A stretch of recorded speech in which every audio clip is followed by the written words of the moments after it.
Back to horrible. So what does the attempted Times Square bomber story tell us about the larger fight against terrorism in Afghanistan and Pakistan, and what more can the U.S. do to stop it? David Rode is a Pulitzer Prize-winning reporter who covered Afghanistan and Pakistan for the New York Times from 2001 to 2008. He was working on a book in 2008 when he was captured and held prisoner by the Taliban for 7 months. He escaped in June 2009, and now he's finishing his book. David, thank you so much for joining us.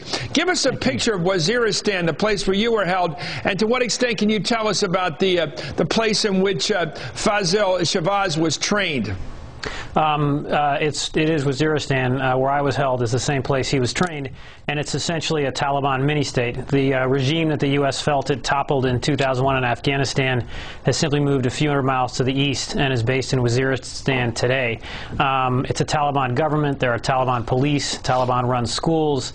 Taliban run work crews. It's literally their own state. My guards were trained by foreign militants in how to make roadside bombs that would kill American soldiers, and foreign militants were also brainwashing young Afghan and Pakistani Taliban to carry out suicide attacks.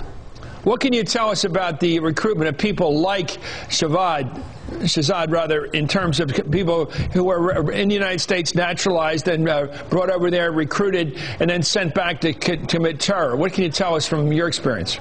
It's hard for me to say about the specific recruiting, but my guards and the commanders who held me, the Taliban, were very eager to carry out attacks inside the United States.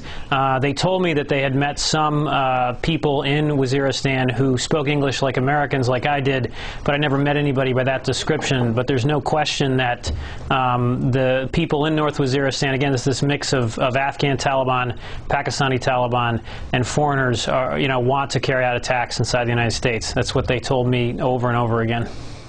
There's a lot of notion out there, maybe we've perpetrated it here because we keep hearing it, that the Taliban that's in Afghanistan is different than the Taliban that's in Pakistan. Your view of that, having experienced captivity by the Taliban in Pakistan? There are, I would say, some Taliban in southern Afghanistan, and those are the ones that President Karzai is trying to negotiate with, that potentially could be dealt with in a political settlement. But the biggest problem, again, is Waziristan. The Afghan Taliban based in Waziristan are no different than the Pakistani Taliban. They all work together. They work seamlessly during my captivity.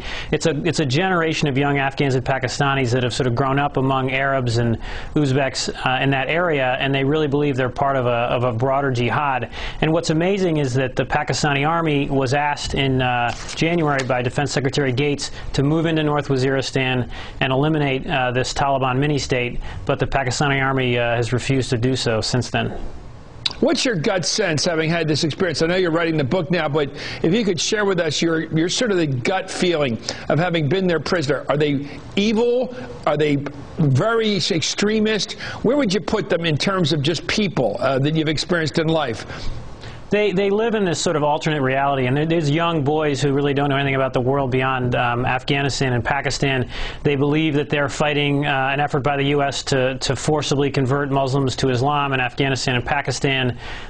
They think the U.S. is just out to eliminate Islam as a religion and occupy Muslim countries. They don't believe that 9/11, was carried out by al-Qaeda. They think it was a secret American plot to create a pretense to invade Muslim countries. And again, the key thing is that they're able to run these schools there. They're able to indoctrinate their young fighters. And the key issue is when will the Pakistani army move into this area and eliminate the safe haven they have. The 2005 London subway bombings were planned and carried out from there. The assassination of Benazir Bhutto. The recent case of Mr. Zazi, the American Afghan who was arrested for plotting an attack in New York. And now it appears that the Times Square bombing, all of these cases are linked back to Waziristan. But would the person who's been arrested now at the airport, Shahzad, Fazil Shahzad, would he believe what they believe? Would he believe in the fact that the United States government had faked 9/11, et cetera, et cetera? Oh, absolutely. I mean, that's widely believed in many countries, unfortunately, but it's particularly believed in the tribal areas. And my guards endlessly watched Taliban videos that portrayed themselves as the victims of this vast international conspiracy led by the United States. States, the United Nations, Israel, India, all designed to subjugate Muslims across the world. And they really believe it. And them having this free territory that they control is just, a very dangerous thing. And the Times Square case seems to show that it's now a direct threat to the United States as well.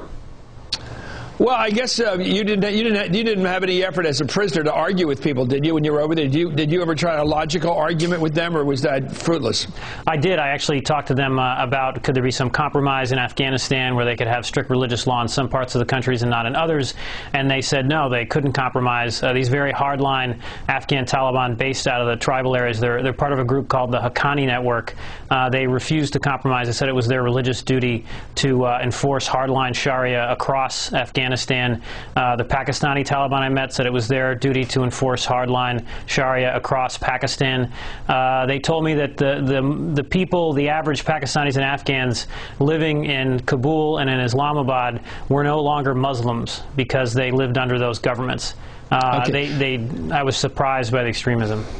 So it isn't a case of people just being unhappy, misfits, if you will, in the United States, like some people are anywhere, I suppose, and are looking for ways to sort of justify their alienation and joining in some fringe, crazy, we would think crazy, zealous group over there. You believe there's a real difference in worldview, and it's just fundamentally different. They look at the world as us over here against them, seeking to crush their religion and their culture, using even extreme means like blowing up 3,000 people in New York.